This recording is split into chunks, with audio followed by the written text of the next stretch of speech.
"You're fired." The shout echoed across the marble lobby so loudly that every employee stopped moving. Martha froze beside her mop bucket.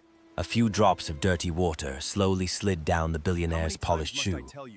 "I'm so sorry, sir," she whispered quickly. "It was an accident." But Ethan Whitmore looked at the old cleaner with pure disgust. "You people are always making problems." The lobby became painfully silent. Martha lowered her trembling hands. "Please, I didn't mean to ruin your shoe." Ethan adjusted his expensive watch and stared at the building manager. "Get her out of my company," the manager hesitated. "Sir, Martha has worked here for over 12 years. Ethan's eyes hardened instantly. "I don't care if she worked here for 50 years. Fire her." Several workers exchanged nervous glances, but nobody dared speak. Nobody ever challenged Ethan Whitmore. Not if they wanted to keep their jobs. Martha swallowed hard as tears gathered in her eyes. But instead of arguing, she simply nodded. "I understand." She slowly removed her cleaning gloves and placed them inside her old bag. One young intern named Daniel looked heartbroken watching her. "Martha," he whispered softly, but she forced a tiny smile. "It's okay, dear." Then she walked toward the exit while rain crashed heavily outside the glass doors. And the entire time, Ethan never looked at her once. But what the billionaire didn't know was that the old cleaner leaving his building carried something that could destroy his entire empire. Upstairs, Ethan entered the executive boardroom confidently. Several wealthy investors sat waiting around the massive table. One of them smiled.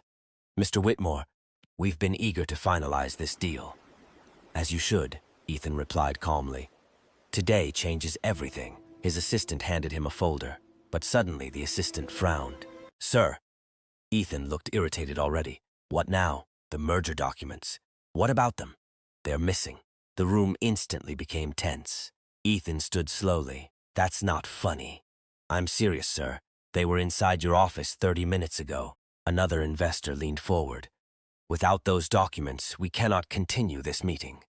Ethan grabbed the folder angrily and searched through it himself. Nothing. No signatures, no agreements, no documents. His heartbeat began rising. That's impossible. Employees rushed around the office floor searching everywhere. Drawers were opened, desks checked, printers searched. Nothing.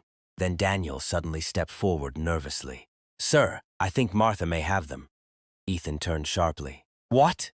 "This morning coffee spilled near your desk. Martha removed some papers before they got damaged." Ethan's face changed instantly. "Find her." "But sir, now." Within minutes, Ethan's black luxury car sped through the rainy streets. For the first time in years, the billionaire looked nervous. His assistant noticed it immediately. "Sir, she's just a cleaner." Ethan stared coldly through the window. "No.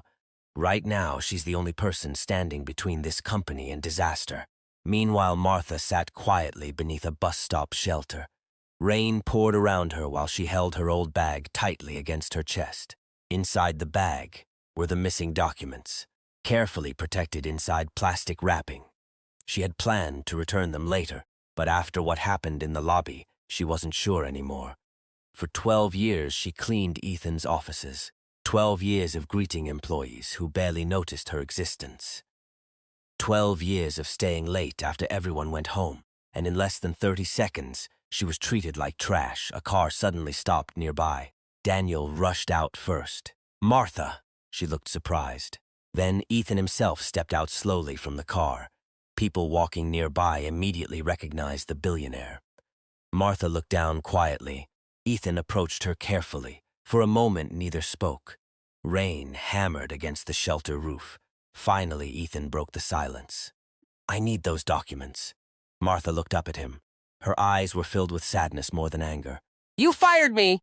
Ethan clenched his jaw. "I know. You embarrassed me in front of everyone. It was a mistake." A sad smile appeared on Martha's face. "No, Mr. Whitmore. Splashing water on your shoe was the mistake." Those words hit him harder than expected. If you're enjoying this story so far, don't forget to like the video and subscribe, because what Martha says next changes everything. Ethan took a slow breath. "Look, the company could lose millions without those papers." Martha nodded gently. "And suddenly I matter." Ethan stayed silent, because deep down, He knew she was right. She carefully opened her bag and touched the documents. But before handing them over, she looked directly into Ethan's eyes. "Can I ask you something?" "What? Do you know my full name?" Ethan frowned slightly. The question caught him off guard. "Martha." Martha what? He didn't know. The old woman gave a weak smile. 12 years. Ethan looked uncomfortable now. Martha continued softly. "I know your favorite coffee." Ethan said nothing. "I know you hate phone calls before meetings." Still silence. "I know every year around October you become quiet because that's when your mother died." Ethan's expression suddenly changed. "How do you know about my mother?" Martha looked down at the documents in her hands. "She used to visit this building." Ethan froze completely. "She was kind to me." For the first time since arriving at the bus stop, the billionaire looked shaken. Martha's voice trembled slightly now. "The day she passed away, you locked yourself inside your office after everyone left." Ethan felt his chest tighten. "You cried for hours." His breathing slowed instantly. "I covered the hallway security camera with tape so nobody would see you." Ethan stared at her speechless. Because it was true. Nobody was supposed to know about that night. But somehow, Martha knew everything. "You remember the chocolates left on your desk every birthday?" she asked softly. Ethan blinked. "Yes, that was me." Silence swallowed the space between them. Rain continued falling heavily outside, and for the first time in years, Ethan Whitmore felt ashamed of himself, really ashamed. Martha looked at him sadly. "Your mother once told me something before she died."